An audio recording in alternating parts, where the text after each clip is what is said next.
34절까지 말사 시작. 12해를 혈루증으로 앓는 한 여자가 있어 많은 의원에게 많은 괴로움을 받았고 있던 것도 다 허비하였으되 아무 효험이 없고 도리어 더 중하여졌던 차에 예수의 소문을 듣고 무리 가운데 섞여 뒤로 와서 그의 옷에 손을 대니 이는 내가 그의 옷에만 손을 대어도 구원을 얻으리라 하밀러라. 이에 그의 혈류근원이 곧 마름에 병이 나은 줄을 몸에 깨달으니라. 예수께서 그 능력이 자기에게서 나간 줄을 곧 스스로 아시고 무리 가운데서 돌이켜 말씀하시되 누가 내 옷에 손을 대었느냐 하시니 제자들이 여짜오되 무리가 애워싸 미는 것을 보시며 누가 내게 손을 대었느냐 물으시나이까 하되 예수께서 이 일 행한 여자를 보려고 둘러보시니 여자가 제게 이루어진 일을 알고 두려워하여 떨며 와서 그 앞에 엎드려 모든 사실을 여짜온대 예수께서 가라사대 따라 내 믿음이 너를 구원하였으니 평안히 가라 내 병에서 놓여 건강할지어다. 아멘. 말 못할 사정에 응답한 은혜라는 제목으로 묵상하고자 합니다. 우리가 몸에 상처가 있으면 그 상처 부위를 건드리는 것을 아주 싫어합니다. 우리의 믿음 생활에도 그런 부분들이 있습니다. 남들에게 탁 내놓고 말하지 못하는 사정들이 있기 마련입니다. 다른 사람들은 대수롭지 않게 여기는 부분이지만 그게 내게는 큰 상처가 될 때가 있습니다. 다른 사람들은 뭐 그런 게 이렇게 우스갯소리로 넘어갈 수 있지만 내게는 심각하고 중요하고 부담스럽게 여겨질 수 있지. 그래서 아무한테도 말하지 못하는 10년 지기 수십 년 교회 생활을 해도 말하지 못하는 그런 부분들이 있습니다. 건강의 문제든지 관계의 문제든지 가족의 문제든지 있을 수가 있다는 거지. 지나놓고 보면은 아무것도 아닌데 그 문제를 해결받기 전에는 참 어렵고 힘드는 과정일 수 있습니다. 그럴 때에 은혜가 필요하고 기도가 필요합니다. 12해 동안 혈루증으로 앓던 여인이 병을 고치려고 많은 수고를 했습니다. 그러나 고생만 했고 병은 나아지지가 않았습니다. 가진 것들을 다 허비했는데 그러다가 예수님께 나와서 옷자락을 만졌습니다. 그의 병이 한꺼번에 한순간에 깨끗하게 나았습니다. 기도할 수 있는 것, 주님 앞에 나오는 것이 은혜고요. 그리고 아무에게도 말하지 못했지만 깨끗하게 되는 것이 응답이 은혜입니다. 거기다가 이제 나았으니까 그것을 다 말할 수 있는 것, 그게 간증하는 것이 큰 은혜입니다. 우리가 기도 가운데 은혜가 있다는 것을 기억하시고 기도의 자리를 떠나지 마시고 사모하는 그런 믿음이 되시기를 바랍니다. 첫 번째 12해 동안 가진 것을 다 허비해 버렸습니다. 26절 말씀 한번 읽어보실까요? 시작. 많은 의원에게 많은 괴로움을 받았고 있던 것도 다 허비하였으되 아무 효용이 없고 도리어 더 중하여졌던 차에. 아멘. 많은 의원, 많은 그리고 괴로움, 이것은 이 여인의 고통, 병이 얼마나 중한가 그걸 가르쳐 주고 있습니다. 12해, 12년 동안 병을 앓았습니다. 이 병이 큰 병, 작은 병 이런 문제가 아니고 12년 동안 앓다 보니까 이거는 내가 가지고 가야 된다 그렇게 생각했던 거지요. 원래 우리가 병을 가지고 갈 병이 없는 것이 우리의 원래 모습인데 그런데 죄 때문에 병이 평생 가는 것이 되었고 문제가 평생 가는 것이 되었습니다. 죄가 없었다면 병도 없고 문제도 없는 게 원래 사람이잖아요. 하나님의 은총, 하나님의 그 풍성하신 사랑만 받는 것이 창조된 사람인데 죄 때문에 이런 일이 생겼습니다. 그래서 죄가 일상화되고 질병과 문제가 고착화되어서 평생 가는 것이 되었지요. 12해 동안 의원을 찾아다녔습니다. 아무리 부자라도 12년 동안 병의원을 출입하게 되면 그거는 집안이 거덜날 수밖에 없지요. 질병도 문제지만 소문도 얼마나 힘드는 겁니까? 집안 말아먹은 여자다. 이 손가락질, 이 수군거리는 것들을 어떻게 감당을 하겠습니까? 사람들과의 관계도 끊어지고 밖에 나가지도 못하게 되고 어렵습니다. 그러는 중에 병은 차도를 보이는 것이 아니라 더 어려워졌다, 더 심하여졌다 그랬습니다.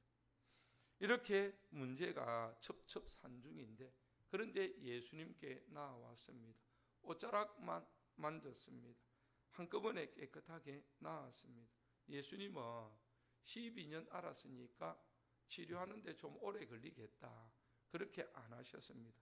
야, 그래도 몇 번은 와야지 이렇게 안 하셨어요. 단번에 혈류 근원이 다 깨끗하게 되었다 그렇습니다. 우리가 집을 지을 때에 설계도를 따라서 집을 짓게 됩니다. 그래서 집에 문제가 생기면 설계도를 꺼내놓고 어디에 문제가 생겼을 거다 이렇게 찾아가게 됩니다. 자동차가 고장이 나면 자동차를 만든 기술자는 소리만 들어도 어떤 부분이 지금 문제입니다. 오일이 지금 부족합니다. 아니면 어떤 부분에 지금 누수가 있습니다. 이렇게 알아챕니다. 왜냐하면 만든 자 만든 설계자이고 제작자이기 때문이지요. 하나님께서 우리를 만드신 분이니까요. 그 병이 12년 앓았든지 경력이 얼마가 되었든지 그거는 중요한 것이 아닙니다. 하나님 앞에 나오면 깨끗하게 고침을 받을 수 있습니다. 주님은 그런 분이십니다. 사람 의사는 이곳저곳 만지고 두드리고 검사하는 중에 오히려 더 나빠지고 고질화되어지고 더 심해지는데 주님께는 그런 일은 없습니다. 근원부터 깨끗하게 고쳐주시는 분입니다. 우리 인생의 근본적인 문제를 주님께서 아신다는 것이, 그리고 그 근본적인 문제를 해결해 주시기를 원하십니다. 주님 앞에 나올 때에 완전하게 해결됩니다. 두 번째, 이 여인은 예수님 모르게 뒤로 다가왔다고 했습니다. 27절 말씀을 제가 읽어드립니다. 예수의 소문을 듣고 무리 가운데 섞여 뒤로 와서 그의 옷에 손을 대니. 아멘. 여인은 예수님을 만나려고 왔는데 특별하게 뒤로 예수님께 다가왔습니다. 지금까지 예수님께 나와왔던 사람들이 다 예수님 앞에 나와서 예수님께 묻기도 하고 답하기도 하고 그랬거든요. 예수님을 만나기 위해서 많은 사람들이 앞다투어서 왔는데 이 여인은 몰래 예수님 뒤로 나와서 예수님의 옷자락을 만졌습니다. 예수님에게 한마디도 하지 않았습니다. 낫게 해달라고 간구한 것도 아니고 그리고 다른 사람에게 간접적으로 요청한 것도 아닙니다. 그냥 뒤로 몰래 와서 옷자락만 만졌는데 그런데 병이 깨끗하게 나았습니다. 특이하지요? 이 여자에게 말 못할 사정이 있었다는 겁니다.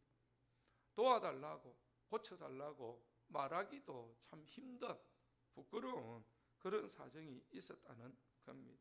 그럼에도 불구하고 그녀는 예수님 옷자락 만지는 것을 주저하지 않았습니다. 기도 제목을 말할 수 없다 해가지고 기도를 멈춘 것은 아니라는 겁니다. 기도는 해야 되고 말 못할 사정일수록 기도는 더 간절하게 해야 하는 거지. 기도 제목을 나눌 수 있는 동력자가 있다는 것은 참 좋은 겁니다. 기도 제목을 나눌 수 없는 사정은 없는데 그러나 혹 마음에 그런 부담이 있더라도 간절하게 몰래 뒤쪽으로 와서 아무도 모르는 시간에 기도는 해야 합니다. 기도하면서 몸부림쳐야 하지. 사람들은 병을 알아야만 병을 고칠 수 있다 합니다. 그러나 모르는 병은, 사람도 모르는 병이 있고 사람도 고칠 수 없는 병이 있는데, 예수님은 이 여자가 무슨 이유로 몰래 살짝 와서 옷을 만지는 줄 예수님은 그것을 알아채지도 못하셨는데, 그런데 치료가 되었습니다. 예수님이 모르신 것이 아니고요, 아무도 모르게 이 여자가 했지만 예수님께서는 거기에 대해서 가만히 두셨다는 겁니다. 그녀의 사정, 그녀의 형편에 맞게 예수님을 찾아오도록 허용하신 거지. 그리고 전적으로 그녀가 주님의 그 능력에 의하여서 깨끗하게 되도록 그렇게 허용을 해 주셨습니다. 그녀는 옷자락만 만졌지만 그 옷자락을 통하여서 치유가 되어졌고 깨끗하게 되어졌고, 깨끗하게 되어졌을 때에 이제는 말할 수 있는, 이제는 고백할 수 있는, 이제는 자기의 기도의 제목에 대해서 나눌 수 있는 그런 상태가 되었습니다. 우리의 사정은 사람들에게 꼭 알려질 필요는 없습니다. 그러나 주님께는 꼭 알려져야 되고 주님께서는 아십니다. 사람은 몰라도 주님은 아시고 주님은 고치시고, 그렇기 때문에 주님을 사모해야 합니다. 예수님만 만나면 해결이 될 수 있습니다. 세 번째, 주님의 옷자락을 만졌습니다. 동일하게 27절입니다. 혈루증 여인이 주님의 옷가에 손을 대니까 그 병이 깨끗하게 나았습니다. 왜 하필이면 주님의 옷자락입니까? 주님을 만질 수가 없었기 때문입니다.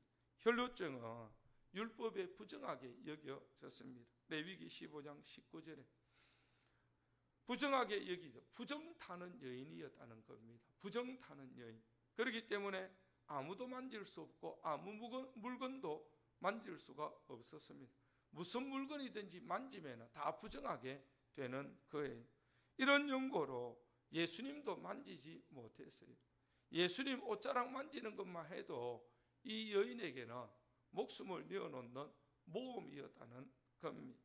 이 정도로 여인은 참 깊은 부담과 문제, 큰 짐을 지고 예수님께 나아왔습니다.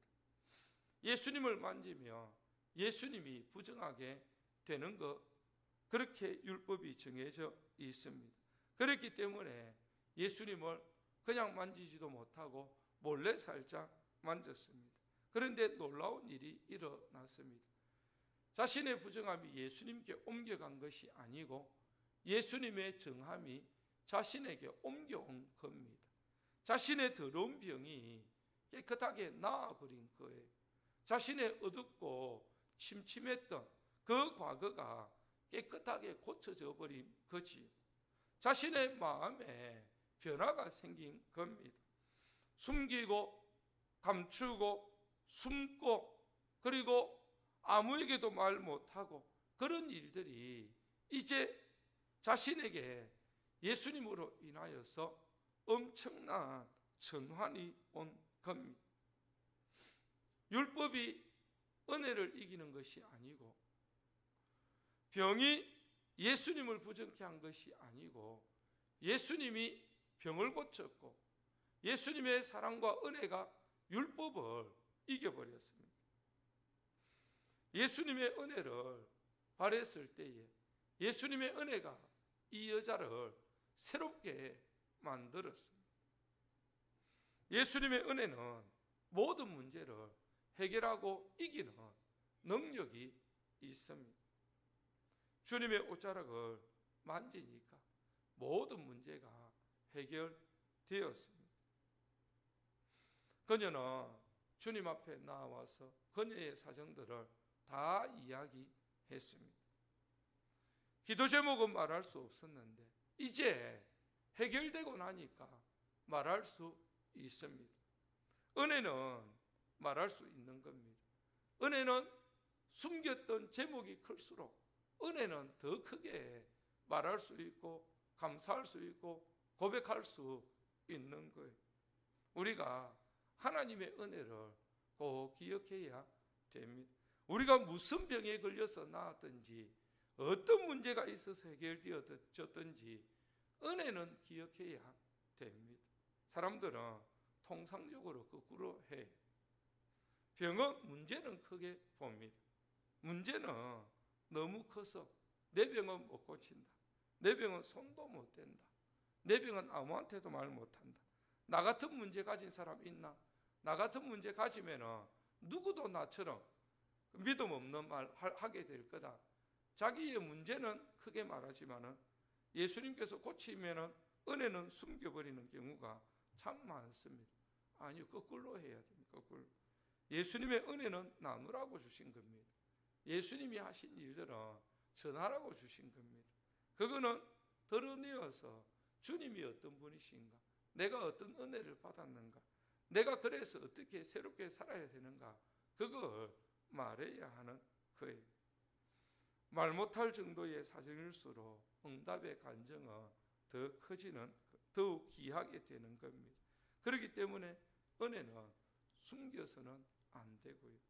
그것은 드러내어서 주님의 은혜의 크심, 선하심을, 높으심을, 그래서 내 삶이 큰 은혜의 결과라고 드러내야 하는 것이, 하나님께서는 말 못할 사정을 가진 여인에게도 은혜를 베풀어 주시고 그 은혜의 결과들을 나누도록 하셨습니다. 은혜는, 응답의 은혜는 반드시 고백되어져야 합니다. 하나님께서 베푸신 은혜는 반드시 나누어져야 합니다. 그래서 그분의 선하심과 은혜 받은 내가 얼마나 큰 복되고 귀한 삶을 살아야 하는가, 그렇게 인정되어져야 합니다. 기도에는 큰 은혜의 응답이 있습니다. 기도의 동행을 통하여서 은혜를 누리시고 또 은혜의 간증자가 되시기를 바랍니다.